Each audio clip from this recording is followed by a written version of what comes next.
Speaker कौमी assembly ने जजेस तकर्रुरी के लिए सुप्रीम जुडिशल कमीशन को खत लिख दिया। कौमी असम्बली से अपोजिशन लीडर उमर अयूब और नून लीग के शेख आफ्ताब नामजद। सेनेट से जुडिशल कमीशन के लिए फारूक नाइक और शिबली फराज, जबकि खातून की सीट के लिए रोशन खुर्शीद बरोचा नामजद। तर्जमान कौमी असम्बली के मुताबिक तमाम नामजदगियां सेक्रेटरी जुडिशल कमीशन को भिजवा दी। 26वें तरमीम की मंजूरी के बाद जुडिशल कमीशन में 5 अरकान पार्लियामेंट शामिल। पार्लियामेंट से भिजवाए नामों में हुकूमत अपोजिशन की बराबर की नुमाइंदगी है। चीफ जस्टिस ने काजी फाइज ईसा की जानिब से भेजे गए रिसर्चर्स को वापस बुला लिया। साबिक चीफ जस्टिस काजी फाइज ईसा रिसर्चर्स को लाहौर हाई कोर्ट वापस भेज चुके थे। सीनियर सिविल जज जफर इकबाल, सिविल जज हसन रियाज और सिविल जज वकास अली मजहर जस्टिस मंसूर अली शाह की टीम का हिस्सा थे। मुझे ज्यादा ना छिड़े, बहुत सब्र से काम लिया, हमारे ऊपर बहुत कुछ बीता। साबिक वज़ीर आज़म नवाज शरीफ की अमेरिका में नून लीग के अहदेदारान से मुलाकात में गुफ्तगू। कहा दिल में तूफान है लेकिन बहुत सी बातें नहीं कर सकता। खैबर पख्तूनख्वा में 11 साल से पीटीआई की हुकूमत, रियासत मदीना के दावेदार का किरदार इसके बरक्स है। नवाज शरीफ ने वज़ीर आला पंजाब की तारीफ करते हुए कहा कि मरियम नवाज लोगों की हालत बदलने के लिए बड़ी जांफशानी के साथ काम कर रही है। अल्लाह ताला उनके कामों में बरकत डाले और पाकिस्तान फिर से बुलंदियों की तरफ रवा दवा हो। अल्लाह पाकिस्तान की खैर करे और अवाम की खैर करे। 8 नवंबर को मुल्की एहतजाज होगा या नहीं, तहरीक इंसाफ ताहाल फैसला न कर सकी। सलमान अकरम राजा की तरफ से आज फैसला कुन एहतजाज से मुतल्लिक ऐलान किए जाने का इम्कान। तहरीक इंसाफ ने पहले एहतजाज में नाकामी के बाद फिर पूरी तरह तैयारी के साथ मैदान में आने का प्लान बना लिया। पार्टी के तमाम ज़िले सदूर और अरकान पार्लियामेंट से मुशावरत की जाएगी। कारकुनों और हामियों को मोबिलाइज करने के लिए डोर टू डोर कैंपेन भी की जाएगी। कारकुनों को खैबर पख्तूनख्वा या किसी और जगह इकट्ठा होने की हिदायत की जाएगी। हुकूमत के क्रैकडाउन से बचने के लिए टोलियों के बजाय मुत्तहिद होकर ऐलान करदा मकाम पर एहतजाजी कारकुन पहुंचेंगे। पीटीआई के फैसला कुन एहतजाज का ऐलान किया, दूसरे मुल्क होने वाले इंतखाबात से मशरूत है। शहरी रहमान को तहरीक इंसाफ के एहतजाज के ऐलान पर रद्द अमल। कहा हकीकी आज़ादी और अमरीकी मुदाखलत नामंजूर के नारे लगाने वाले अमरीकी इंतखाबात में पसंद के उम्मीदवार की जीत की उम्मीदें लगाए बैठे हैं। अमरीका में इंतखाबात वहाँ का अंदरूनी मामला है। तहरीक इंसाफ की हिकमत अमली अमरीकी इंतखाबात के नताइज पर मबनी नहीं होनी चाहिए। मशीर इत्तलात खैबर पख्तूनख्वा बैरिस्टर सैफ की इस्टेब्लिशमेंट से राबतों की तस्दीक। कहते हैं डील नहीं, दोनों तरफ से मुफाहमत हुई।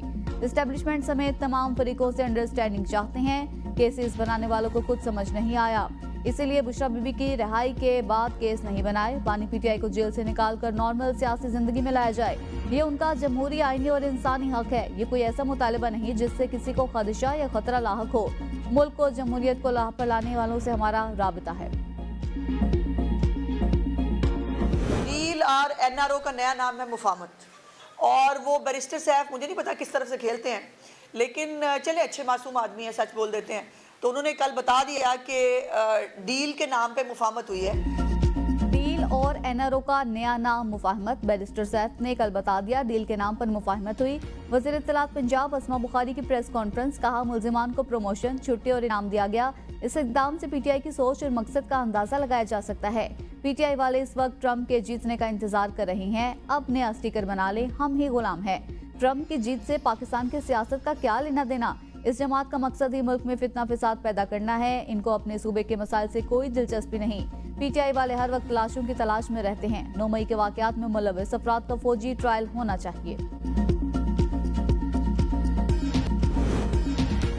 9 मई जलाओ गिराव के मुकदमात में बड़ी पेशरफ। लाहौर की इंसदादी दहशतगर्दी अदालत ने मुराद सईद, असलम इकबाल, हमाद अजहर, फरहत अब्बास समेत दीगर के नाकाबिले वारंट गिरफ्तारी जारी कर दिए। वासी कय्यूम, मुराद सईद, जुबैर नियाजी, हामिद रजा गिलानी के भी नाकाबिले जमानत वारंट गिरफ्तारी जारी। अदालत ने 7 नवंबर तक मुल्जिमान को गिरफ्तार करके पेश करने का हुक्म दे दिया। तोशाखाना 2 केस। बानी पीटीआई बुशरा बीबी की बरियत की दरख्वास्तें। फरीकैन को नोटिस जारी। फर्द जुर्म आयद न हो सकी। अडियाला जेल में समात स्पेशल जज सेंट्रल शाहरुख अर्जुमंद ने की। बानी पीटीआई बुशरा बीबी को अदालत में पेश किया गया। अदालत ने बानी पीटीआई को वकील मुकर्रर करने के लिए आज तक का वक्त दिया था।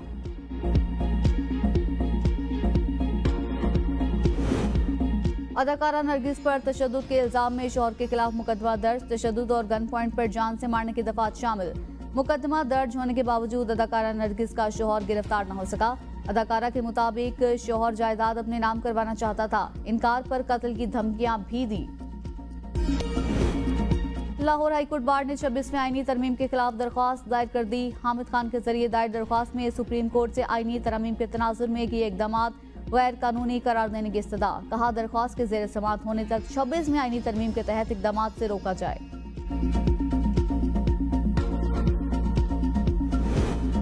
पीटीआई वाले कहते हैं ट्रंप आएगा तो हमारी जान छुड़ाएगा। 9 मई पर कोई कॉम्प्रोमाइज नहीं होगा, किसी किस्म की कोई डील नहीं होगी। मुस्लिम लीग नून के सेनेटर तलाल चौधरी की मीडिया से गुफ्तगू।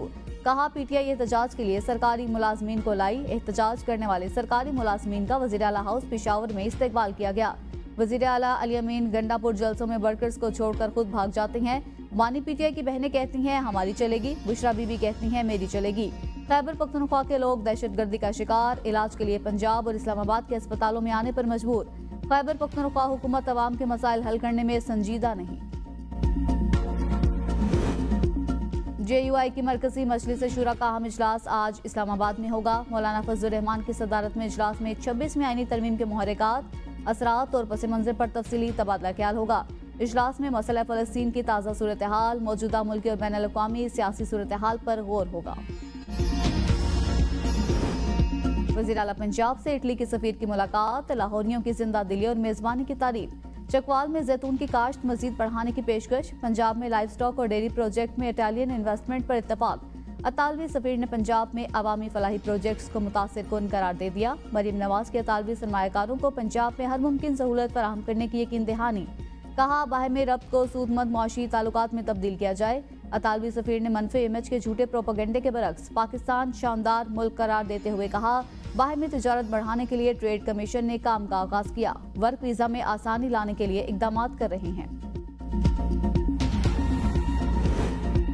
वज़ीर दाखिला से FC में तैनात 49वें कॉमन के पुलिस अफसरान की मुलाकात। मोहसिन नकवी ने कहा FC के जवानों की कुर्बानियां दहशतगर्दी के खिलाफ जंग में हमारे अज़्म को मजीद तक़वियत बख्शनी है। FC के 14 हमारा कीमती सरमाया है। FC को जदीद टेक्नोलॉजी और आलात से लैस किया जा रहा है। नौजवान अफसरान किसी भी इदारे में एक नई जान डाल सकती हैं। लोगों से अच्छा सलूक अच्छे अफसर की पहचान है। रिवायती ताल्लुकात की बजाय लोगों से मजबूत ताल्लुक इस्तवार करें। आउट ऑफ वे आवाम की मदद और खिदमत करनी चाहिए। अली अमीन गंडापुर के नाकाबिल जमानत वारंट मौजूद अदालत पेश हो रहे हैं या नहीं। गैर कानूनी असलहा और शराब बरामदगी केस में डिस्ट्रिक्ट कोर्ट इस्लामाबाद के जज का इस्तिफसार। वकील ने कहा अली अमीन गंडापुर सूबे के चीफ एग्जीक्यूटिव हैं। सरकारी मसरूफियात के बाइस आज अदालत पेश नहीं हो सकते। पेशावर हाई कोर्ट ने 8 नवंबर तक जमानत मंजूर कर रखी है। अदालत 8 नवंबर के बाद की कोई तारीख दे दे। जज की पेशावर हाई कोर्ट का हुक्मनामा अदालत में जमा करवाने की हिदायत। 5 अक्टूबर को एहतजाज के दौरान जलाओ गिराव के 4 मुकदमात में सलमान अकरम राजा समेत दीगर की जमानतों में 23 नवंबर तक तोसी। लाहौर की इंसदाद दहशतगर्दी अदालत का तफ्तीशी अफसरान को कमरा अदालत ही में मुल्जिमान को शामिल तफ्तीश करने का हुक्म। आइंदा समात पर हतमी तफ्तीशी रिपोर्ट तलब कर ली। जज हुमायूं दिलावर के खिलाफ प्रोपेगेंडा मुहिम। नामजद खैबर पख्तूनख्वा हुकूमत के अफसरान की जमानत की दरख्वास्त अदम पैरवी पर खारिज। इस्लामाबाद की अदालत ने सदीक अंजुम की 11 अक्टूबर तक अबूरी जमानत मंजूर कर ली।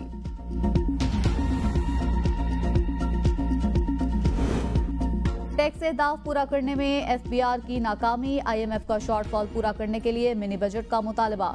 वर्चुअल बातचीत के दौरान FBR के टैक्स अहदाफ पर नजरसानी की दरख्वास्त मुस्तरद। जराये का कहना था शॉर्टफॉल के बायस दूसरी किस्त में मुश्किलात का सामना करना पड़ सकता है। वज़ीर आज़म शहबाज शरीफ ने चेयरमैन FBR से परफॉर्मेंस रिपोर्ट तलब कर ली। टैक्स अहदाफ हासिल करने के लिए FBR में 4 बोर्ड मेंबरान समेत 18 अफसरान की औकात पछाड़। मीर बादशाह को inland revenue operations, Tariq Arbab को मेंबर लीगल के ओहदे से हटा दिया गया। मेंबरान inland revenue policy Hamid Atiq Sarwar को मेंबर इनलैंड रेवेन्यू ऑपरेशंस बना दिया गया। मीर बादशाह खान को हटाने की तैयारियां राशिद महमूद लंगड़ियाल की तैनाती के वक्त की गई थी। हामिद अतीक सरवर की जगह पर नजीब अहमद मेमन को मेंबर इनलैंड रेवेन्यू पॉलिसी तैनात किया गया। 60 अरब रुपए के FBR इन्फोर्समेंट के लिए ऑर्डिनेंस भी लाया जा सकता है। इस्लामी नजरियाती काउंसिल ने शोहर के बगैर इजाजत दूसरी शादी करने पर पहली बीवी को निकाह खत्म करने का हक देने का फैसला गैर शरई करार दे दिया। चेयरमैन इस्लामी नजरियाती काउंसिल अलामा रागिब नईमी कहते हैं मर्द के तीसरे, दूसरे या चौथे निकाह पर शरीयत में कोई कदगन नहीं। आइन के मुताबिक कोई भी कानून कुरान और सुन्नत से मुतसादिम नहीं हो सकता। सुप्रीम कोर्ट के फैसले का एहतराम, लेकिन इस पर शरई राय रखने का हमें हक हासिल है। सुप्रीम कोर्ट का हालिया फैसला लैंड ऑफ लॉ के मुताबिक, जबकि शरीयत के मुनाफी है। इस्लामी नजरियाती काउंसिल अगले इजलास में सुप्रीम कोर्ट के फैसले को अपने एजेंडे पर लाएगी। सुप्रीम कोर्ट ने 23 अक्टूबर को बगैर इजाजत दूसरी शादी पर पहली बीवी को निकाह खत्म करने का हक देने का फैसला किया था। हुक्म में कहा था कि इजाजत के बगैर खावंद की दूसरी शादी पर पहली बीवी निकाह का मुआहदा खत्म कर सकती है। जस्टिस मंसूर अली शाह की सरबराही में 3 रुकनी बेंच ने 18 सफ़ात पर मुश्तमिल फैसला जारी किया था। जमशुदा इस्लाम में अवाम को बेहतर सहूलियात की फराहमी के लिए हुकूमत को तेजी से काम करना होगा। अमन अमान के क़याम और जिरगा निज़ाम के जरिए तनाज़ात के हल के लिए वफाक के ताउन की जरूरत है। गवर्नर खैबर पख्तूनख्वा फैसल करीम खुंडी की मुलाकात के लिए आए कबायली अमायदीन से गुफ्तगू। वफ्द ने गवर्नर के साथ मकामी मसाइल, फाटा अमन जिरगा के मुतालिबात और इलाके में अमन इस्तेहकाम के हवाले से अपने तहफ़्फ़ुज़ात और मुतालिबात पेश किए। मुल्क में पोलियो वायरस के मजीद 2 केसेस सामने आ गए। मजमूई तादाद 45 हो गई। लकी मरवत में एक बच्ची में पोलियो वायरस की तस्दीक। दूसरा पोलियो केस DI खान में एक बच्चे में सामने आया। नेशनल इमरजेंसी ऑपरेशन सेंटर के मुताबिक रवा साल बलोचिस्तान से 22, सिंध से 12 पोलियो केस रिपोर्ट हुए। KP से 9, पंजाब और इस्लामाबाद से 1-1 पोलियो केस रिपोर्ट हुआ।